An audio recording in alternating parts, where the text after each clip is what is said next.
"She's useless now," my wife said about my own mother. My family agreed. Dump her somewhere and forget she exists. They expected me to abandon her without hesitation. I didn't. I made a choice they hated. Years later, my wife finally understood what being useless felt like. But before I begin, please like and subscribe to the channel. And we'd love to hear which part of the world are you joining us from. Let us know. Now, let's dive into today's story. The knife scraped against the roast, a sound that cut through the silence more sharply than Ethan Holloway intended.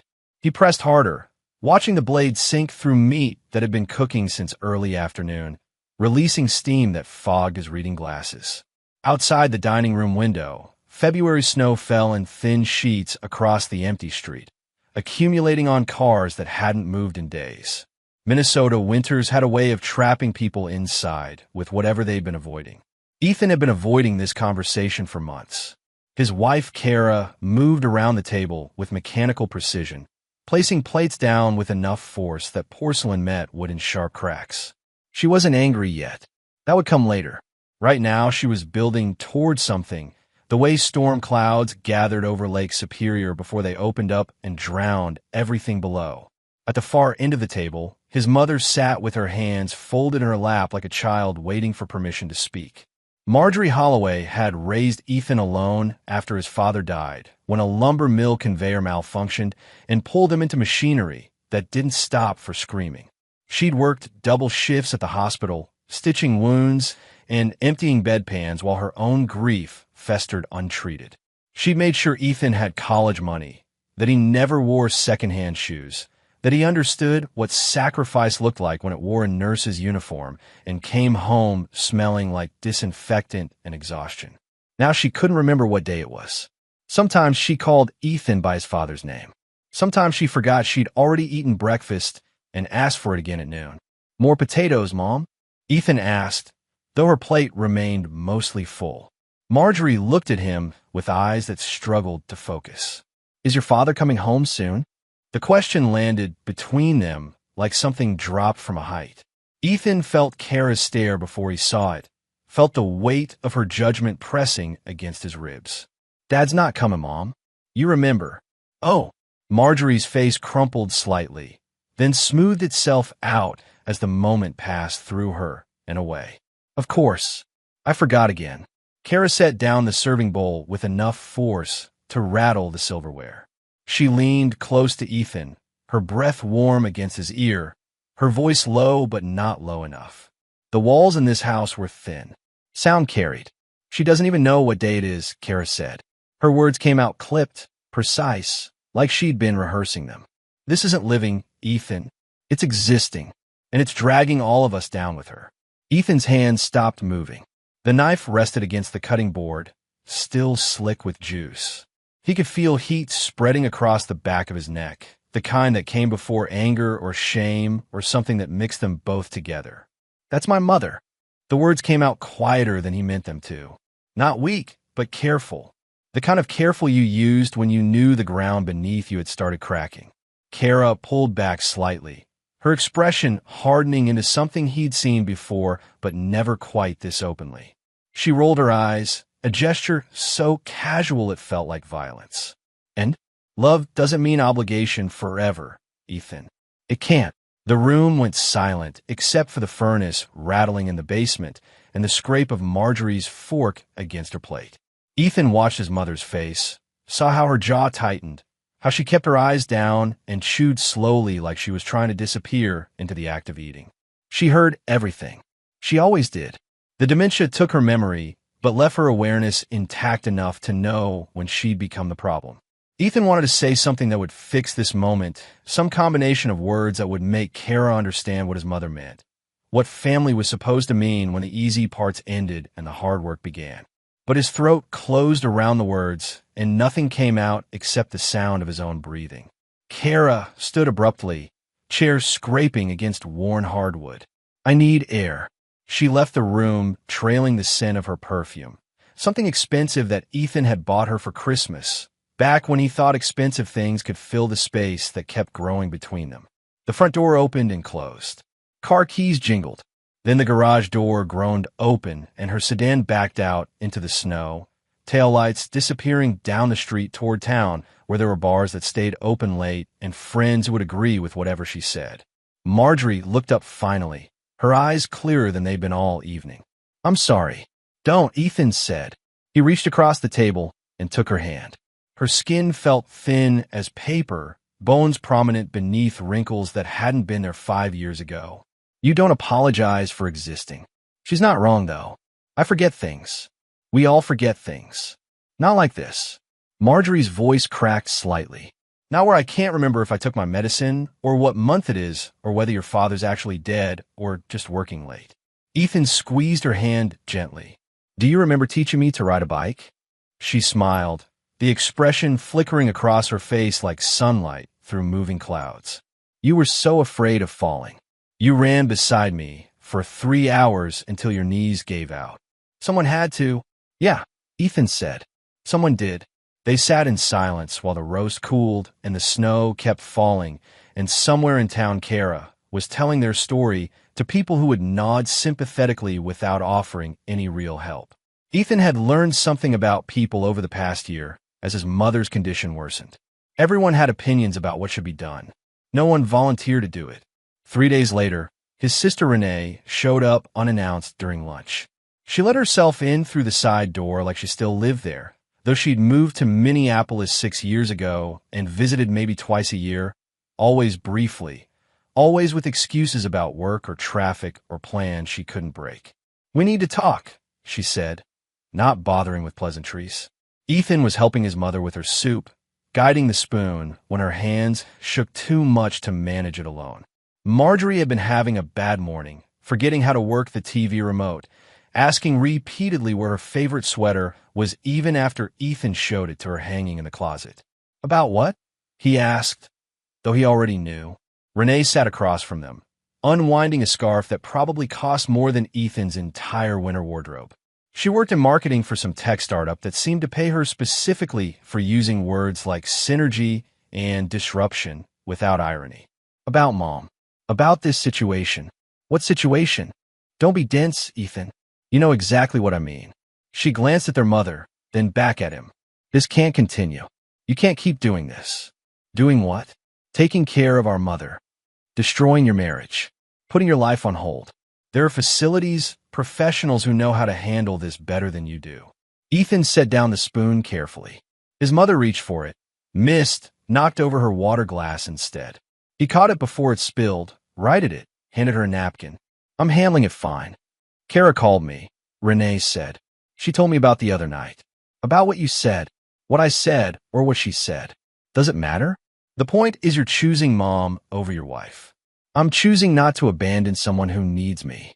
Renee leaned forward, her expression softening into something that might have looked like concern if Ethan didn't know better. She'd perfected this look in therapy, probably. The compassionate intervention face. "No one's talking about abandonment. We're talking about proper care. Mom would be safer, more comfortable, with trained staff and medical supervision. You could visit her whenever you wanted. It would actually be better for everyone." "Better for who exactly?" "For Mom. For your marriage. For you. But not better enough for you to help with any of it." Renee's face tightened. "That's not fair. I live 3 hours away. I have my own life, my own responsibilities." "Right? But I don't." "You live here. You're already doing it. I'm just saying you don't have to do it alone in your house where it's tearing apart everything else." Marjorie's hand found Ethan's arm. Her grip was weak but deliberate. "Honey, she might be right." "Don't," he said. "I don't want to be why your marriage ends. My marriage is ending because my wife can't handle inconvenience. That's not on you." Renee stood, gathering her coat and scarf with sharp, frustrated movements. "You're being stubborn. You're throwing away your future out of some misplaced sense of duty. It's not misplaced if she's my mother. She wouldn't want this for you." Ethan met his sister's eyes across the table. "Then maybe you should ask her what she wants instead of deciding for her." Renee looked at their mother, seemed to consider it, then shook her head. "She can't make that decision anymore. That's the whole problem." "So you'll make it for her?" "Someone has to be realistic." "Realistic," Ethan repeated. The word tasted bitter. "Is that what we're calling it now?" Renee left without saying goodbye. Her car churned through slush in the driveway, spraying gray ice across the frozen lawn. Through the window, Ethan watched her taillights disappear, wondering when his sister had become someone who measured love in terms of convenience and cost. That evening, his Uncle Paul called. He was his mother's younger brother, the one who'd borrowed money 15 times over the years and paid it back maybe twice, who showed up for holidays when he needed somewhere to eat and disappeared when there was work to be done. "Your sister filled me in," Paul said without preamble. "She's worried about you." Ethan stood in the kitchen with the phone pressed to his ear, watching his mother through the doorway. She was folding dish towels in the living room, smoothing them flat with careful precision, stacking them neatly on the coffee table. She'd already folded these same towels 3 times today. Each time she finished, she seemed to forget and started over. "Renee worries about a lot of things," Ethan said.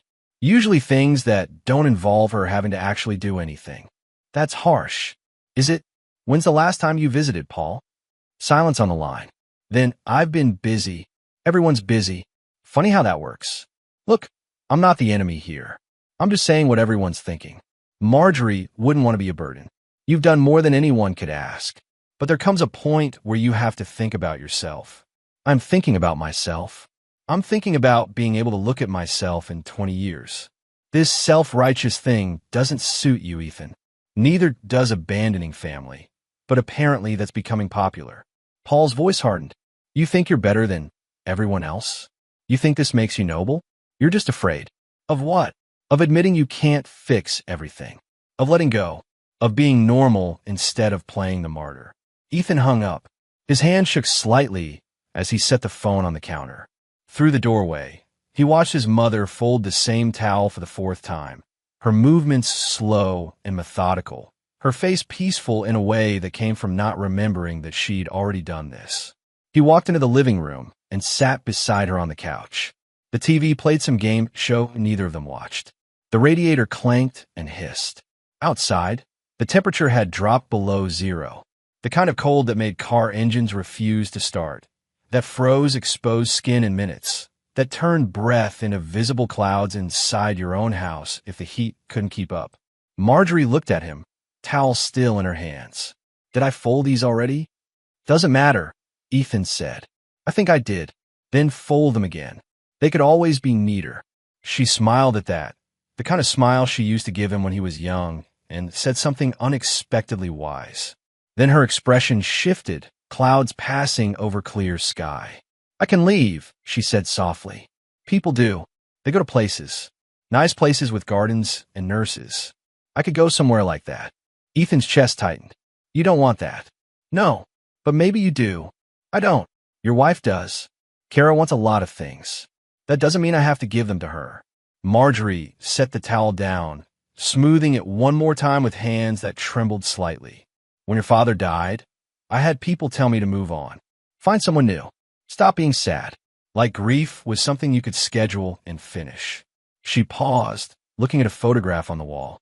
Ethan's father, young and smiling, standing beside a truck he'd been so proud of. "I never did move on. I just learned to carry it differently." "Mom, I'm not saying this right." She pressed her fingers to her temples like she was trying to squeeze thoughts into proper order. "What I mean is, people tell you what you should feel, what you should do, but they don't have to live with your choices. Only you do. I know. So whatever you choose, make sure you can live with it. Because I won't be here forever to make it worth it." The words hung between them. Ethan wanted to argue, to say she'd be here for years yet, that they had time. But time was already moving faster than he could track. Just last month, she'd known all her grandchildren's names. Last week, she'd forgotten 2 of them existed. "Not you," he said finally. "You're not going anywhere." Marjorie nodded, picked up another towel, and started folding. Kara came home near midnight. Ethan heard the garage door, the click of her car door closing, the careful way she moved through the house, trying not to wake anyone. He lay in bed with the lights off, staring at the ceiling, listening to her routine. Bathroom, bedroom, the soft thud of her purse hitting the dresser, the whisper of clothes being removed and hung. She didn't say anything as she slid into bed beside him. The mattress dipped slightly. Cold air came with her, the smell of winter and wherever she'd been. She lay on her back, not touching him, the space between them feeling wider than the physical inches it actually was. I talked to Renee, Kara said finally. I know, and Paul called you. Yeah, everyone's worried. Ethan rolled onto his side to face her. In the darkness, he could just make out her profile, the line of her jaw, the way she kept her gaze fixed on the ceiling like she couldn't bear to look at him. Everyone's worried, he said, but no one's helping. Maybe because they think you're beyond help. Or maybe because helping is harder than having opinions. Kara exhaled slowly. I can't do this anymore, Ethan. Can't do what? This. Us. Living like we're on pause, waiting for something that's never going to change. She's my mother. I know. You keep saying that like it explains everything. Like it justifies everything. Her voice stayed level, controlled. This was how Kara got when she'd made up her mind. Not loud. Not emotional. Just coldly certain. But I need you to understand something. I didn't sign up for this. I married you. Not your entire family's problems. She's not a problem. She's a person. She's a person who requires constant care. Who will require more care. Who will eventually require everything until there's nothing left of you to give. Kara turned toward him finally. And I won't watch that happen.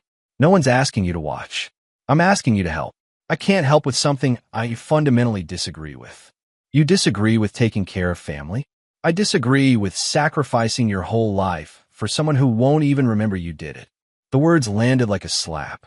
Ethan sat up, swung his legs out of bed, planted his feet on cold hardwood. His hands gripped the edge of the mattress. She remembers enough, he said. For now. Next year? 3 years from now? How far are you willing to go with this? As far as I need to, even if it costs us. He turned to look at her. She'd propped herself up on one elbow, her face half in shadow, half catching ambient light from the street. Beautiful still. He'd fallen in love with her because she was decisive, because she knew what she wanted and went after it without apology. Now, that same quality felt like a weapon turned toward everything he valued. Maybe we were always going to cost each other, he said. Maybe this just forced us to figure out what the price was. Kara sat up fully. Don't do that. Don't make this philosophical. I'm telling you exactly what I need. Space. Freedom. A partner who isn't married to duty. That's not complicated. And I'm telling you I can't be who you need me to be. Can't or won't. Does it matter? She studied him for a long moment. Then she stood, grabbed her pillow, and walked toward the door. Where are you going? The guest room. I need to think. About what? She paused in the doorway. About whether I can live like this. And if the answer is no, what comes next? She left. The door closed with a soft click that somehow sounded final. A week passed. Then another. Kara moved through the house like a ghost. There but not present, speaking only when necessary, and then in clipped sentences that conveyed information without warmth. She stopped cooking, stopped asking about his day, stopped pretending they were anything except two people occupying the same space out of legal obligation. Ethan focused on his mother. He'd taken a leave of absence from work, called in favors, rearranged his entire life around her needs. In the mornings, he helped her shower, made sure she took her medications, prepared meals she could eat without help. In the afternoons, they watched old movies she'd seen dozens of times, but experienced like they were new. In the evenings, he read to her from books she'd loved before her mind started betraying her. Some days were good. She'd laugh at jokes, tell stories from when Ethan was young, ask questions about his life that showed she remembered who he was and what mattered to him. Other days were hard. She'd get agitated, insist she needed to go home even though she was home, call him by his father's name, and get upset when he tried to correct her. On those days, patience felt like a physical weight he carried in his chest. But through all of it, he never thought about giving up. That option had never existed for him. Not really. Maybe that made him stubborn, like Renee said. Maybe it made him foolish, like Paul implied. But also made him certain. And certainty, even when it came with cost, was better than the alternative. On a Thursday evening in early March, Kara came into the living room where Ethan sat with his mother. She dressed carefully, makeup applied, hair styled. Going out clothes, not staying in ones. We need to talk, she said. Marjorie looked up from the puzzle she'd been working, pieces scattered across the coffee table in no particular order. I can go to my room. Stay, Ethan said. Then to Kara, talk. Kara glanced at his mother, then back to him. Her jaw tightened. Fine, I'll say it here. She crossed her arms, standing in the doorway like she needed the barrier. I won't live like this. I've tried. I've been patient. But I married a partner, not a caretaker, and I refuse to spend the next however many years being second place to duty. Ethan didn't stand, didn't move. He kept his voice level. So what are you saying? I'm saying choose. Her or me. Your mother or your marriage. That's not a choice. That's an ultimatum. Call it whatever you want. I need to know where I stand. You stand exactly where you put yourself. No one forced this. Kara's face hardened. If you keep her here, I'll go. That's not a threat. That's a fact. Ethan met her eyes. He thought about the years they'd been together, the moments that had seemed important at the time, but now felt distant and small. He thought about the promises they'd made, the ones about sickness and health, better and worse. Those words were supposed to mean something when things got difficult. Apparently, they had conditions. Then you should go, he said. The room went silent. Even the radiator seemed to stop its hissing. Kara stared at him, eyes widening slightly. She'd expected him to fold. She'd been so certain her ultimatum would work. What? You heard me. If that's what you need, leave. I'm not stopping you. You're choosing her. I'm choosing not to abandon someone who needs me. If you can't see the difference, that's on you. Kara's face went through several expressions, shock giving way to anger, then something that might have been hurt if Ethan still trusted her enough to believe it. You'll regret this. Maybe, but I'll regret it alone, which is better than regretting it while looking at you every day knowing what you are. And what am I? Someone who only stays when it's convenient. Her hand tightened around her purse strap. Fine, I'll go pack. Take your time. She turned without another word and left. Footsteps on the stairs. Drawers opening and closing. The sound of a suitcase being dragged from the closet. Through it all, Ethan sat with his mother, helping her fit puzzle pieces together, even though the image they formed didn't matter. Marjorie's hand found his. I'm sorry. Don't be. She loved you once. Maybe, but love without backbone isn't worth much. His mother squeezed his hand gently. Your father will be proud. Ethan didn't trust himself to respond to that. He focused on the puzzle, on finding edges, on creating order from scattered pieces. When Kara left an hour later, she didn't say goodbye. The front door closed behind her. Her car started in the driveway. Taillights disappeared down the street toward a future that didn't include him. Ethan sat in the silence that followed and felt nothing except certainty that he'd made the only choice he could live with. The divorce was quiet. No dramatic courtroom scenes. No custody battles since there were no children. Just paperwork and lawyers and signatures that ended 8 years of marriage with the same ceremony as canceling a magazine subscription. Kara told people their story in her own words. Ethan heard versions of it from mutual friends who called less frequently as the months passed. He'd chosen his past over his future. He'd refused to be reasonable. He'd let his mother destroy everything good in his life. The narrative painted him as foolish at best, callous at worst. No one mentioned Kara's ultimatum. No one asked why she couldn't have helped instead of left. The story she told was simpler, more digestible. He was stubborn. She was practical. He'd made his choice. Now he could live with it. Ethan kept the house. Kara didn't fight him for it. Didn't want the memories or the maintenance or the constant reminder of what she'd walked away from. She took half their savings, her car, and anything with enough value to justify the hassle of moving it. The rest she left behind like it had never mattered. He adjusted, quit his full-time job, and found consulting work he could do from home. It paid less, but required less and gave him the flexibility he needed. He learned to cook better, to manage medications with precision, to recognize the signs when his mother was having a bad day before the bad day fully arrived. Marjorie had good days and bad ones. Some mornings she woke up sharp, remembering his birthday or asking about work projects she hadn't retained from the last conversation. She'd laugh at jokes, comment on the news, reminisce about his father with clarity that made Ethan forget for hours that anything was wrong. Other days were harder. She'd wake up confused, asking where she was or why her husband wasn't there. She'd get frustrated trying to complete simple tasks, angry at her own mind for betraying her. On those days, Ethan practiced patience as a deliberate art form, repeating answers without impatience, redirecting confusion without judgment. He noticed who stopped calling. Renee checked in once a month with text messages that felt obligatory. "How are you?" Followed by minimal responses to his actual answers. Paul dropped off the grid entirely. Mutual friends with Kara sided with her by default or disappeared into the neutral ground of never choosing sides. But others surprised him. His neighbor, Mrs. Chun, brought over meals twice a week without asking.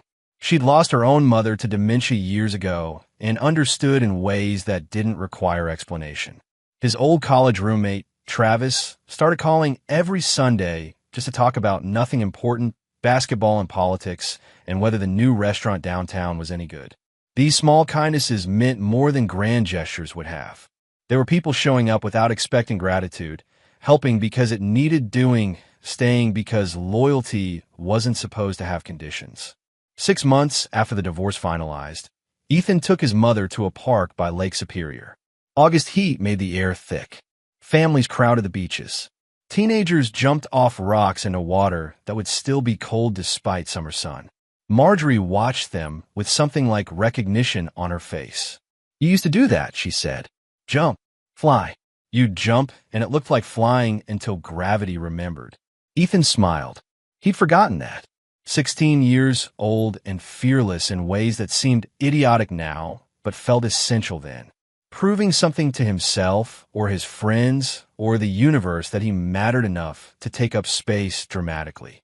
"You never told me to stop," he said. "Why would I? You needed to learn what your body could do." They sat on a bench watching water and people and clouds drift across an endless sky. Marjorie's hand rested in his. Her grip was weaker than it used to be, but still present, still real. "Do you miss her?" she asked suddenly. "Kara, yes." Ethan considered the question. Honest answers required him to separate what he missed from who she'd been. He missed having someone to share the house with. Missed conversation over dinner. Missed the idea of partnership even though the reality had been fractured long before she left. Sometimes, he admitted, but mostly I don't.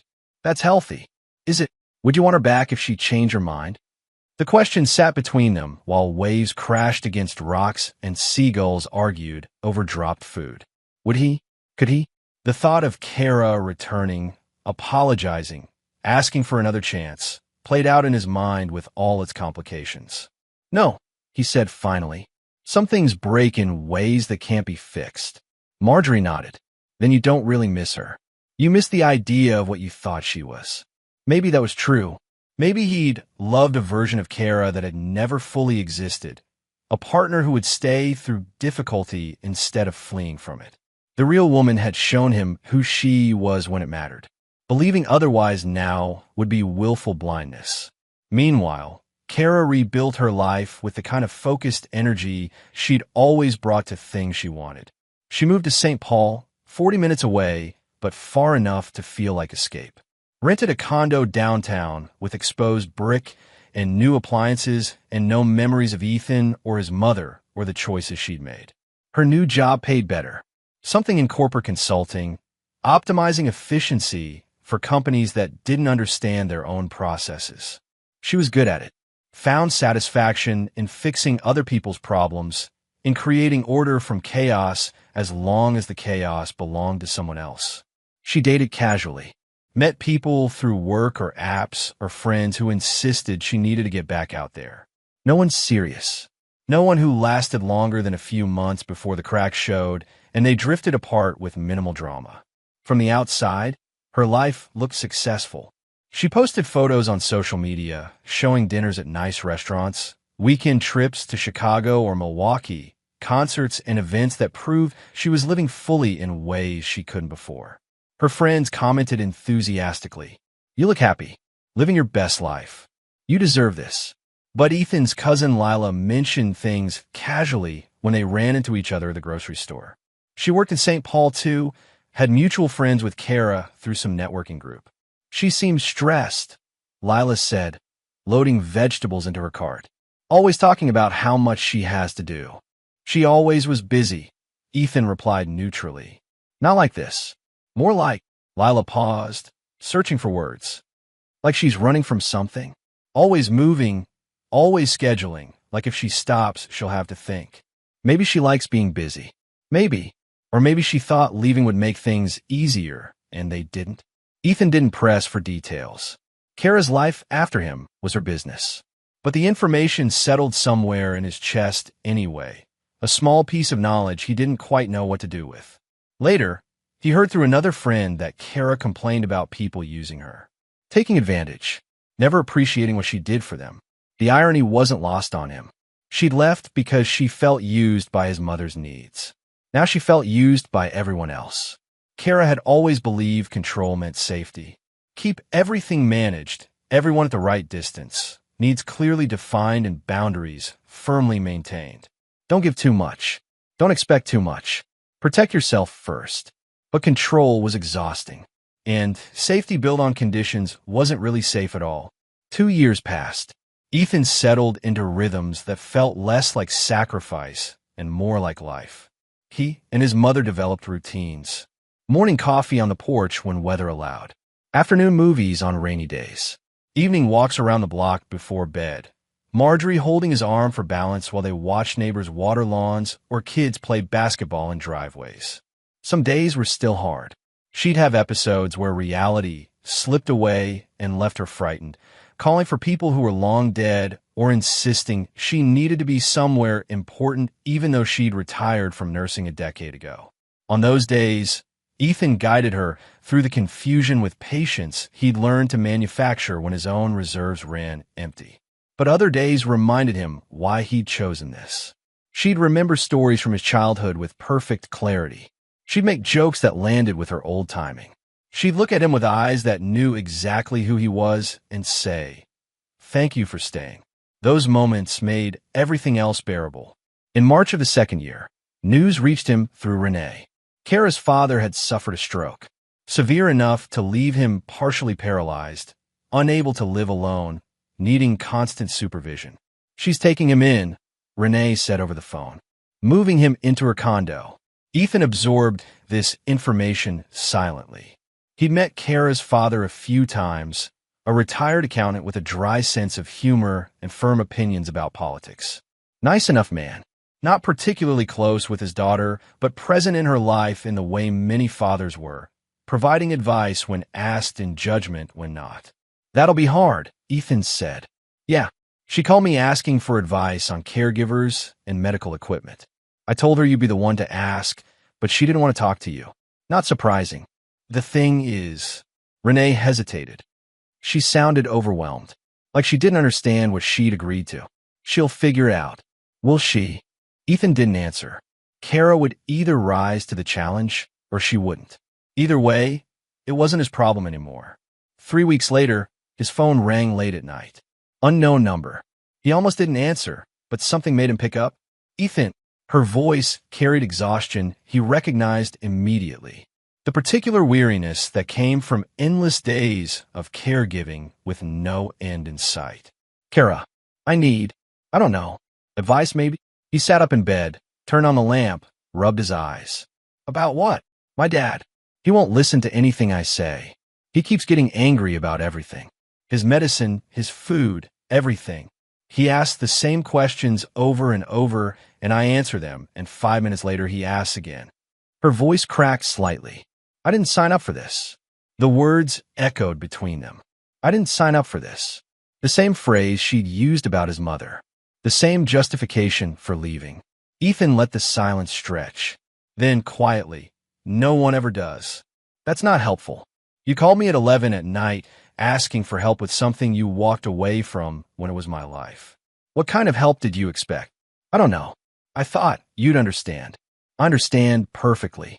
You're realizing caregiving is hard, and you're not built for hard." "That's cruel." "It's honest." He heard her breath catch, heard something that might have been a sob being swallowed. "I'm trying, Ethan. I'm really trying." "Good. Try harder. Do you have any actual advice, or did you just answer to make me feel worse?" Ethan considered hanging up. considered telling her exactly what he thought of her calling him now after refusing to help then. But underneath the anger, he felt something else. Not forgiveness, but maybe the kind of tired sympathy that came from knowing how hard this road was. Get respite care, he said. Find someone to come in a few hours a day so you can breathe. Join a support group. Other people dealing with this will help more than advice from me. Okay. And stop expecting it to get easier. It doesn't. You just get stronger or you break. Those are the options. That's bleak. That's reality. Silence again. Then, I didn't understand before. What you were dealing with. No, you didn't. I'm sorry. The apology sat in the air between them. Part of him wanted to accept it, to tell her it was okay, to rebuild some bridge that time and hurt had burned.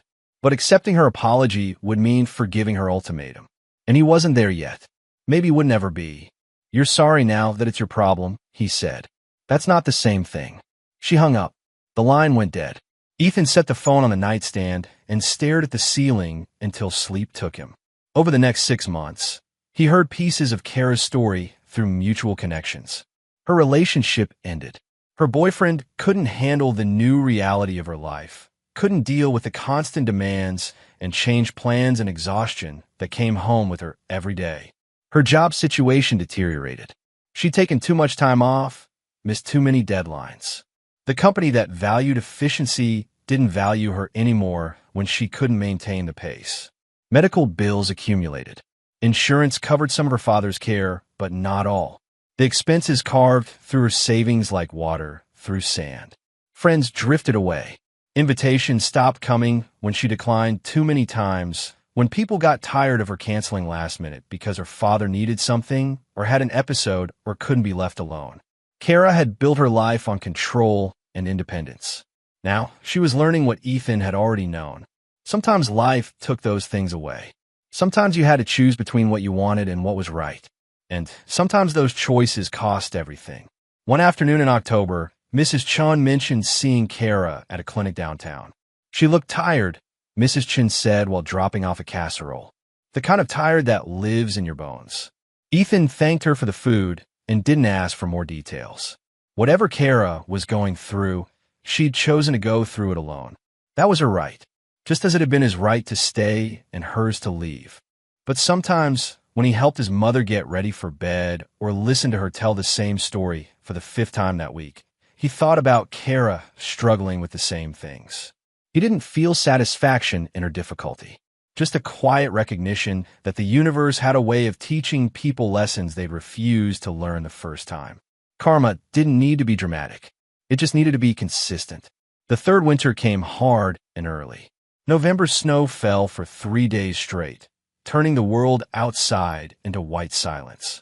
Ethan kept the house warm, kept his mother comfortable, kept their routines steady even as the weather outside made everything more difficult. Kara's life continued to unravel in ways he heard about through distant channels. Her father's condition worsened. More medical interventions. More costs. More time required. Her savings evaporated. Then her retirement accounts. Then anything else with value. She'd moved to a smaller apartment to save money. 1 bedroom. Her father slept in the living room on a hospital bed that dominated the space. She slept on a couch that folded out and wasn't long enough for her frame. Her job finally let her go. Restructuring, they called it. Really, it was a cleaner way to fire someone whose performance had declined too far for too long. She found part-time work that paid a fraction of what she'd made before. Retail, service industry, jobs that left her too tired to do much except come home and continue the caregiving that never ended. Friends disappeared almost entirely. The few who remained offered sympathy, but not help. They understood in theory. In practice, understanding didn't translate to showing up, to providing relief, to doing anything except acknowledging how hard it must be from a safe distance. Ethan learned these details from Lila, who still ran into Kara occasionally. She looks different, Lila said. Older. Harder maybe. Life does that, Ethan replied. She asked about you once. What did she ask? How you were managing? If your mom was still living with you? What did you tell her? The truth. That you're doing fine. That your mom has good days and bad ones, but you handle it. That you seem, Lila's search for the right word. Content. That's what I told her. You seem content. Content. Maybe that was accurate. He didn't wake up anxious anymore. Didn't spend his days wondering if he'd made the right choice. The path he'd chosen was hard, but it was his path, walked with conviction rather than regret. In December, Kara showed up at his door. She stood on his porch in the early afternoon gray, hands shoved in pockets of a coat that looked worn at the cuffs. Her car sat at the curb, older model with rust eating through the wheel wells. She looked tired in ways that went beyond physical exhaustion, like something fundamental had been drained from her. Ethan opened the door, but didn't invite her in. Kara, I was nearby, she said, which they both knew was a lie. No one was just nearby his neighborhood. You came here deliberately or not at all. Okay. Can we talk? About what? I don't know. Life? I needed to see you. Ethan studied her face. The years had added lines around her eyes. Her hair showed gray she hadn't bothered to cover. Her expression carried something between vulnerability and desperation that made him uncomfortable in its nakedness. I'm busy, he said. Please, just a few minutes. He considered refusing. The last time they'd spoken, she'd hung up on him. Before that, she'd walked away from everything. She'd made her choices. She'd lived with the consequences. He didn't owe her anything. But there was something in how she stood there, slightly hunched against cold that wasn't that severe, looking smaller than he remembered. Not weak exactly, but worn down in ways he recognized because he'd felt the same wearing down every day for 3 years now. Wait here, he said. He closed the door and went to check on his mother. She was napping in her room, breathing even and peaceful. He left a note on the kitchen table in case she woke up. Gone outside. Back soon. Love you. Then he grabbed his coat and stepped onto the porch, pulling the door shut behind him. Kara had moved to the porch swing, sitting with her hands clasped between her knees. She looked up when he emerged. You didn't have to come out, she said. We could have gone inside. No, we couldn't. She nodded, accepting this. How is she? Some days good. Some days hard. Same as always. And you? I'm fine. Liar. Ethan almost smiled at that. Maybe, but I'm fine with how I'm not fine, which amounts to the same thing. Kara looked at the street, at houses that had been there for decades, at neighbors who'd watched Ethan grow up and now watched him take care of his mother without judgment or suggestion. The kind of community that didn't exist in cities where Kara had chosen to live, where anonymity felt like freedom until it became isolation. I saw her, Kara said quietly. Your mom. Through the window before you answered. She was sitting in the chair by the window. She looked peaceful. She is peaceful. How do you do it? Do what? Keep going. Keep caring. Keep. She trailed off, struggling for words. Keeping patient when everything is so hard. Ethan sat on the porch railing, keeping distance between them. Cold seeped through his jeans, but he didn't move. You don't keep being patient, he said. You practice patience every day until it becomes habit. Some days you fail. Some days you succeed. Eventually the ratio shifts enough that it feels natural. It doesn't feel natural to me because you're fighting it instead of accepting it. I didn't choose this. Your dad didn't choose to have a stroke. But here you are anyway. Kara's eyes filled with tears. She blinked away quickly. I didn't understand back then what you were dealing with, what it actually meant. No, you didn't. I thought I was being practical, taking care of myself, making the smart choice. You were. For you, just not for us. She wiped at her eyes with the back of her hand. Do you hate me? Ethan considered the question honestly. Did he hate her? He'd thought he might. In the months after she left, anger had burned hot enough to feel like hate. But time had cooled it into something else. Not forgiveness, not reconciliation, just acceptance that people were who they were, and sometimes who they were didn't align with who you needed them to be. No, he said, I don't hate you, but you don't forgive me. I understand you better now. That's not the same as forgiving you. Kara nodded slowly. I'm not asking for forgiveness. I know I don't deserve it. I just needed you to know that I understand now what I didn't then. Okay. That's it? Just okay. What do you want from me, Kara? Validation? Absolution? A free pass because your life got hard and now you see what you couldn't before. I want. She paused, looking at him with eyes that held something like desperation. I want you to say it was okay that I left. that I made the right choice for me, even if it was the wrong choice for us. Ethan shook his head. I can't give you that. Why not? Because it wasn't okay. You gave me an ultimatum. You forced a choice between two people I loved when you could have just helped. You left because caregiving was inconvenient, not impossible. That's not something I can validate. But you understand now that I was overwhelmed. Understanding why you did something doesn't make it right. Kara stood abruptly. So what? You're just gonna hold this over me forever? Never let me move past it? I'm not holding anything over you. I'm just not pretending it didn't happen the way it happened. Ethan's voice stayed level. You want forgiveness because that would make your life easier. But I don't know you easy. You're cruel. I'm honest. Same things sometimes. Maybe. They stood in silence while wind rustled through bare trees and gray clouds promised more snow. Kara wrapped her arms around herself, shoulders hunched against cold or emotion or both. I should go, she said finally. Probably. She walked toward her car, keys already in hand. Then she stopped, turned back. For what it's worth, I'm sorry. Not just because I understand now, but because I hurt you and that was never what I wanted. Ethan nodded. I know. Does that count for anything? It counts for what it counts for. Nothing more. She got in her car and sat there for a moment before starting the engine. Through the windshield, he could see her crying. Not dramatically, just tears running down her face while she stared at nothing. Then she pulled away from the curb and disappeared down the street, taking her apologies and her regret and her belated understanding with her. Ethan went back inside. His mother was awake, sitting at the kitchen table, working on a word search puzzle that would take her hours to complete. Who was that? She asked. No one important. You were out there a while. Was I? She smiled. You're allowed to have visitors, honey. I know, even ones that hurt you. Ethan sat across from her. How did you know? I remember some things, like the girl who left, and how you looked after she did. Marjorie reached across the table and patted his hand. You look the same now. Sad but certain. I'm not sad. A little bit sad is okay. Sad means it mattered. Maybe she was right. He felt something like sadness, but it was distant, more memory than present emotion. Like looking at an old photograph and remembering what you'd felt when it was taken without feeling it again. I'm okay, Mom. I know you are. That's what makes you different from her. Different how? She needs forgiveness to move on. You just need to know you did right.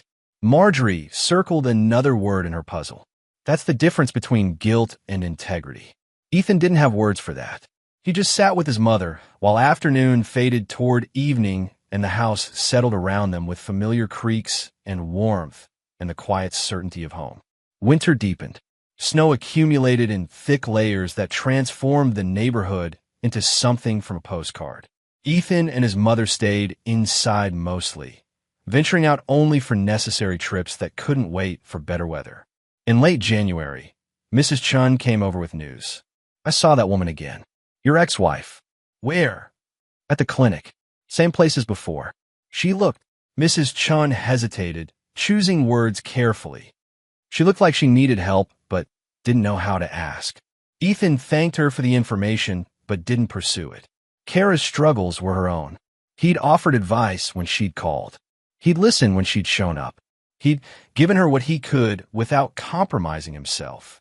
That had to be enough because he had nothing more to give. February came, the coldest month, the month that made people question why they lived in Minnesota at all, but also the month when days started getting longer, when you could feel spring waiting in the distance, even if you couldn't see it yet. Marjorie had a bad week. Several bad days in a row where confusion overwhelmed her, where she couldn't remember basic things or follow simple instructions. She cried frequently, frustrated by her own mind's betrayal. Then one morning, she woke up clear, sharp, present in ways she hadn't been for weeks. I'm dying, she said over breakfast. Ethan set down his coffee. What? Not today. Not tomorrow, maybe. But soon. I can feel it. Mom, you're fine. I'm not fine. I haven't been fine for years. But I'm closer to the end than the beginning now, and we both know it. He wanted to argue.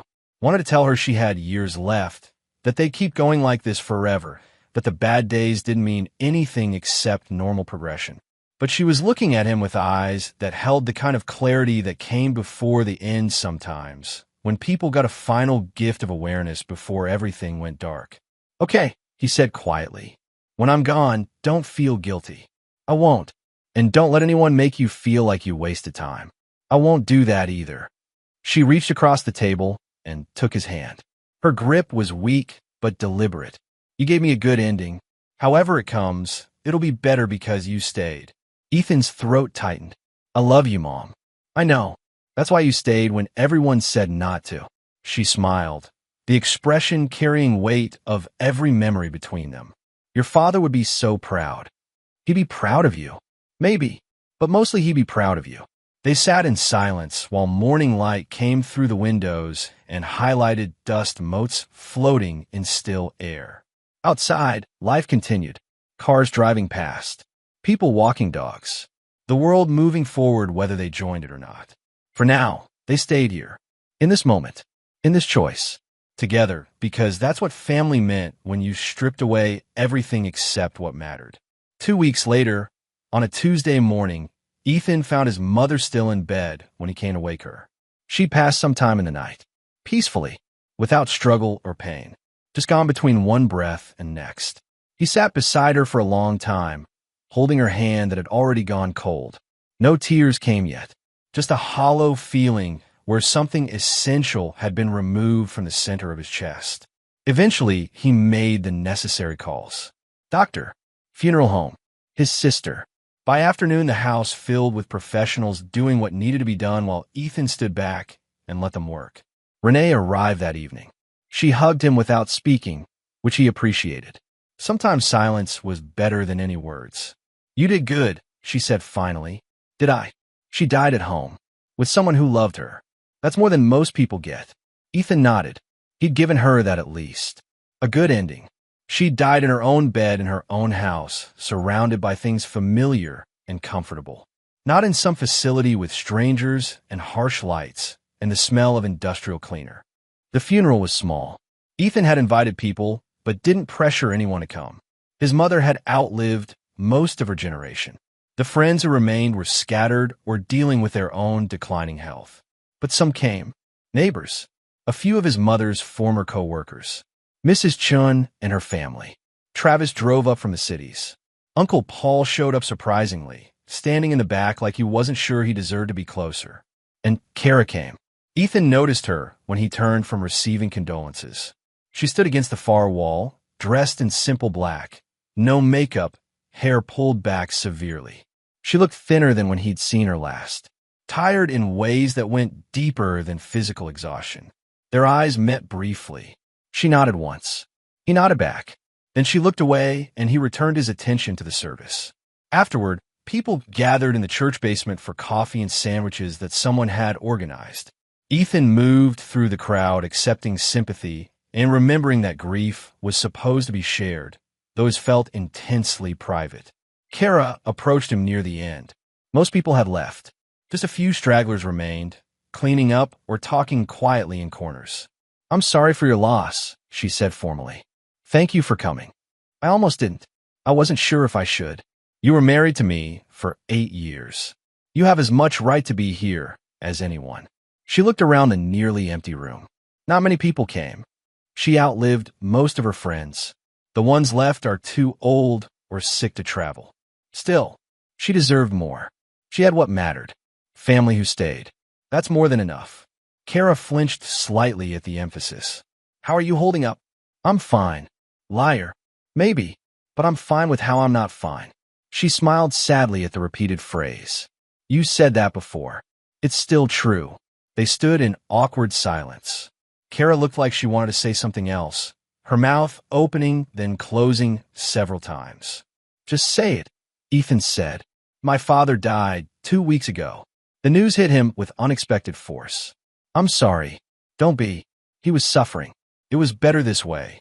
She looked at her hands, at fingers that had lost rings sometime in the past months. I spent 10 months taking care of him. Every day, wondering how you did it for years. You do it or you don't. There's no secret, but you never seemed to resent it. I did sometimes. I just didn't let the resentment win. Kara nodded slowly. I resented it constantly. Every day. Every moment. I loved him, but I hated what I was doing. She looked up finally. That makes me a terrible person, doesn't it?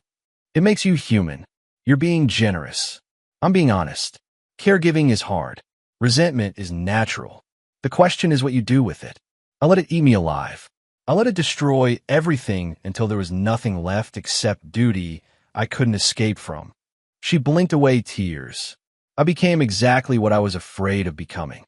Ethan studied her face. She looked broken in ways that wouldn't heal quickly or easily. But she also looked clearer, like suffering had burned away pretense and left something more honest behind. What will you do now? He asked. I don't know. Start over somehow.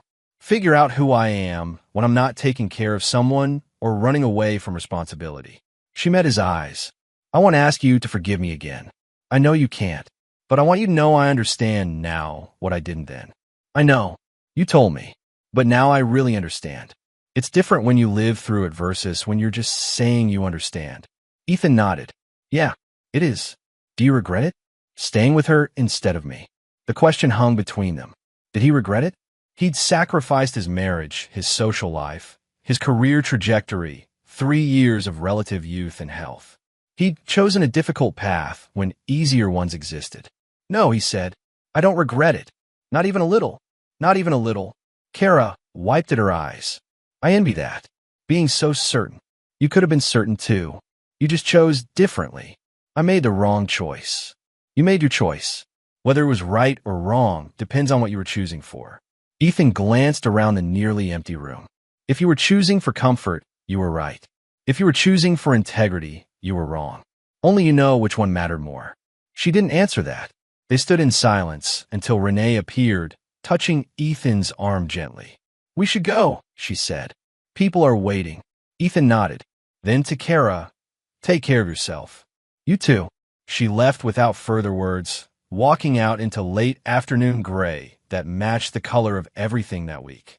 Ethan watched her go and felt something close to pity, but not quite. More like recognition. She learned hard lessons the hard way.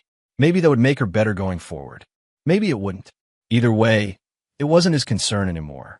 After the funeral, Ethan returned to a house that felt too empty and too full simultaneously.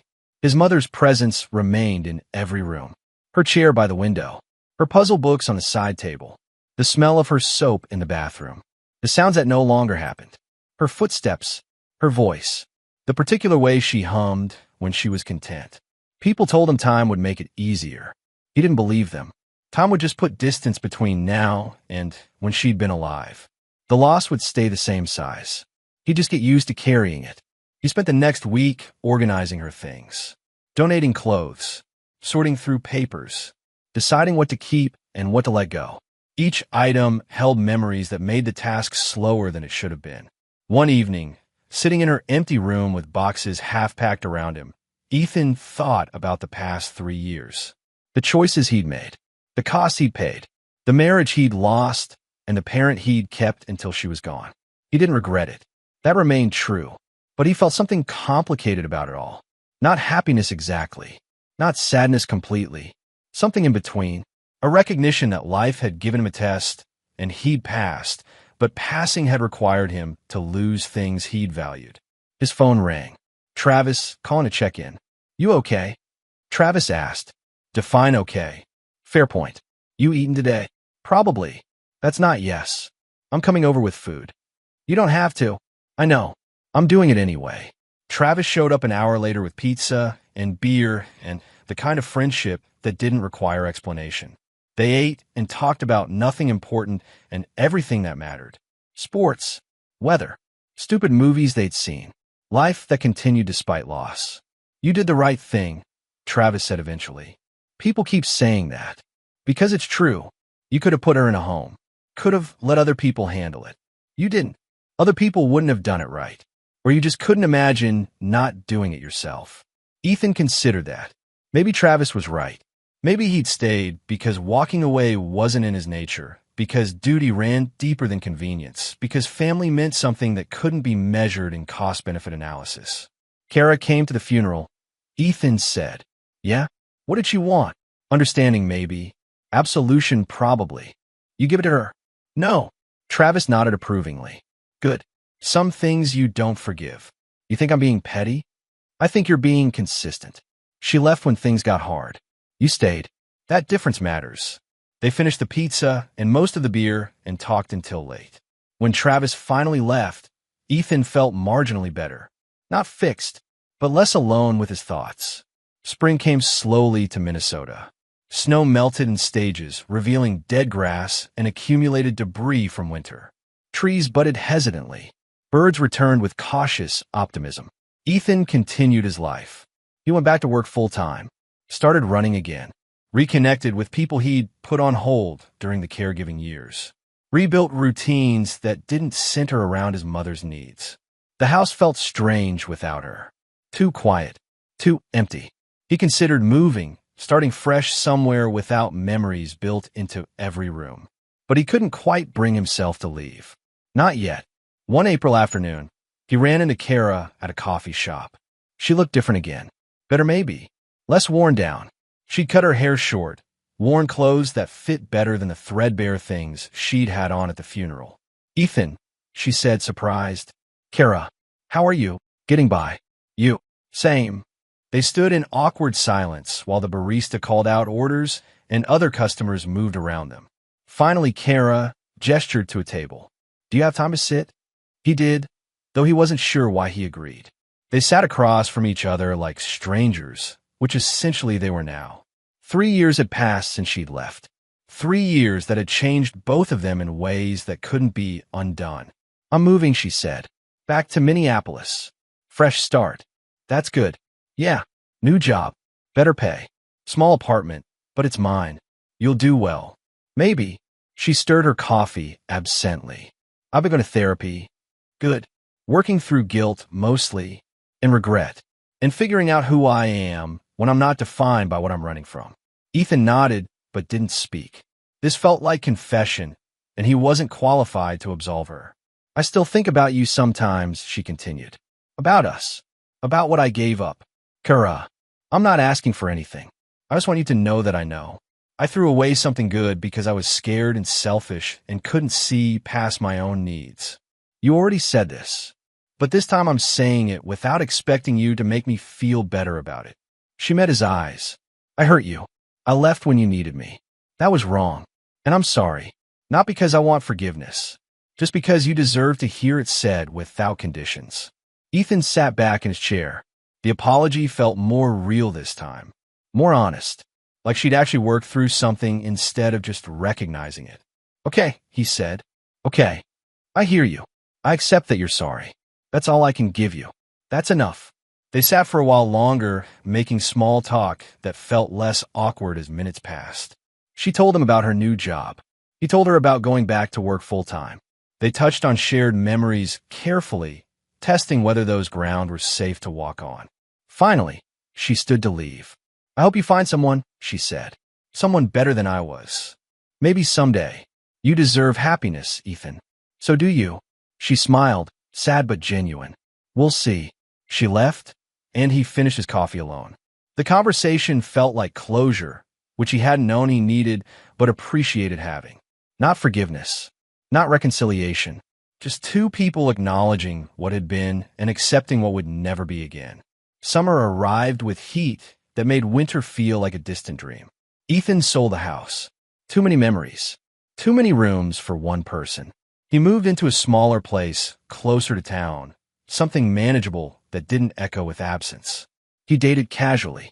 Nothing serious. Just testing whether he still knew how to be with someone without the weight of caregiving between them.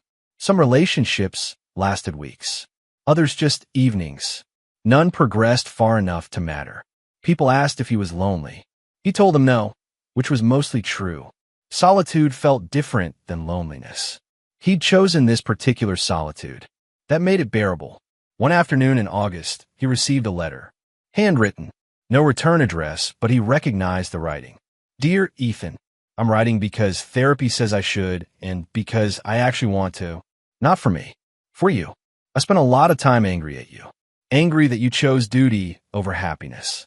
Angry that you made me feel small for choosing myself. Angry that you didn't break when I thought you would. But anger just covered fear. Fear that you were right and I was wrong.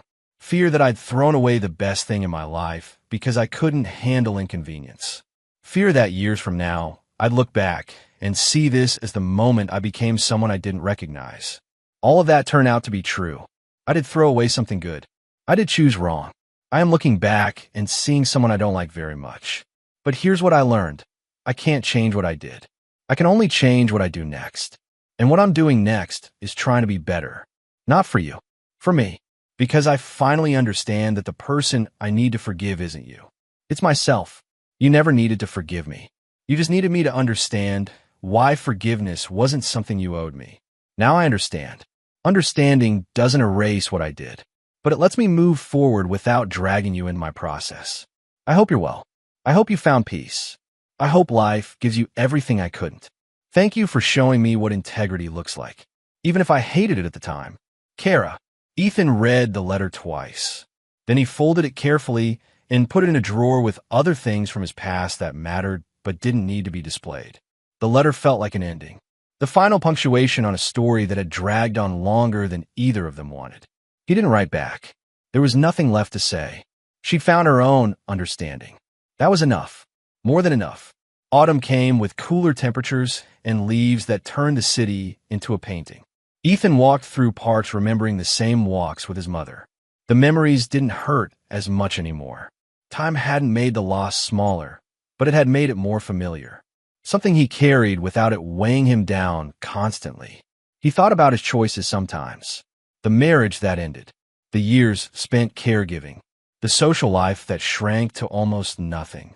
The career momentum that slowed and never quite recovered. He didn't regret it. That remained constant. He'd passed a test that most people never faced. He'd chosen integrity over convenience. He'd stayed when others left. Those facts mattered more than the costs they'd required. One October evening, sitting on his porch watching neighbors rake leaves, Ethan felt something close to contentment. Not happiness exactly. Contentment was quieter, less dramatic, just a steady recognition that he'd lived according to principles that mattered and could sleep without guilt or shame or wondering if he'd made different choices. His phone rang. Renee, calling for their monthly check-in. "How are you?" she asked. "Good. Actually good, or just saying it. Actually good." She sighed with relief. "I was worried. After Mom died, I thought you might fall apart." "Why would I fall apart?" "Because you spent 3 years with your whole life revolving around her. I thought when she was gone, you'd have this void you didn't know how to fill. There's a void. I just live around it. That's healthier than I expected." Ethan smiled. "You sound disappointed." "Maybe a little. I had a whole intervention speech prepared. Save it for someone who needs it." They talked for a while about nothing important. Renee's work, her kids, plans for Thanksgiving. Normal family conversation that felt easier without the weight of difficult decisions hovering over everything. After they hung up, Ethan sat in the growing darkness and thought about Kara. Wondered if she'd found peace with her choices the way he'd found peace with his. He hoped so. Not because he forgave her, but because everyone deserved to move forward without being destroyed by their past. He'd been tested. He'd passed. The reward was being able to live with himself. That was all. That was enough. Years later, Ethan would look back on this period and recognize it as the time he became who he was always meant to be. Not because caregiving made him better, but because it revealed what had always been there. The capacity for endurance. The willingness to sacrifice comfort for principle. The understanding that love sometimes looked like showing up day after day, even when no one thanked you for it. Kara moved forward with her life. Found new relationships. Built a career that mattered. Worked through her guilt in therapy and private moments. She became someone different than who she'd been, shaped by loss and regret and hard lessons learned too late. They never spoke again after the coffee shop. Their paths had diverged too far for casual intersection. But sometimes Ethan heard about her through mutual connections. She was doing well. She'd learned. She'd grown. That was good. People deserve chances to become better even if they never got chances to fix what they'd broken. The world moved on. Seasons changed.